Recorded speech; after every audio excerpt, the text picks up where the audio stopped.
नमस्कार मुलांनो. आज मी तुम्हाला एक जादुई आणि खूप छान गोष्ट सांगणार आहे. जादूचा दिवा. चला तर मग सुरुवात करूया.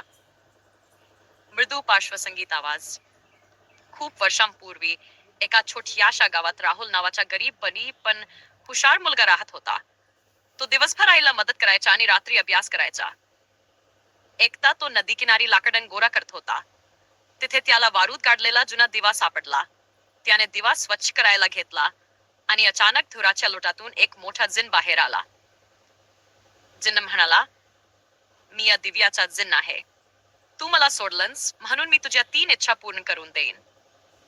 राहुल थोडा घाबरला, पण शहाणपणाने विचार करून म्हणाला, "पहिली इच्छा, माझ्या घरात नेहमी आनंद आणि सुख नांदो."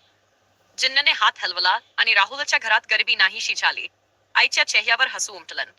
दुसरी इच्छा, माझ्या गावात कुणालाही भूक लागू नये. जिन्नच्या जादूने गावात धान्य, फळं आणि पाणी भरपूर झालं. सगळे लोक आनंदी झाले. तिसरी इच्छा, राहुल म्हणाला, "मला धन नको, सोने नको, मला जान मिळो ज्याने मी लोकांना मदत करू शकेन." जिन्न खूप खुश झाला. त्याने राहुलला अपार शहाणपण दिलं. त्या दिवसानंतर राहुल गावात सगळ्यांचा लाडका झाला. तो लोकांना शिकवू लागला, त्यांच्या समस्या सोडवू लागला. गाव समृद्ध, आनंदी आणि सुखी बनलं.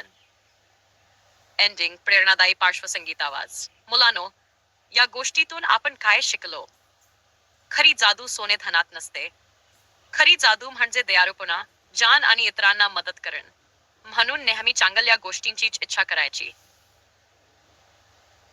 आनंदी संगीत आवाज. ही गोष्ट तुम्हाला कशी वाटली? जर आवडली असेल तर व्हिडिओला लाईक करा आणि अजून अशाच सुंदर गोष्टी ऐकण्यासाठी आपल्या चॅनेलला सबस्क्राईब करायला विसरू नका. पुन्हा भेटूया एका नव्या जादुई गोष्टीत.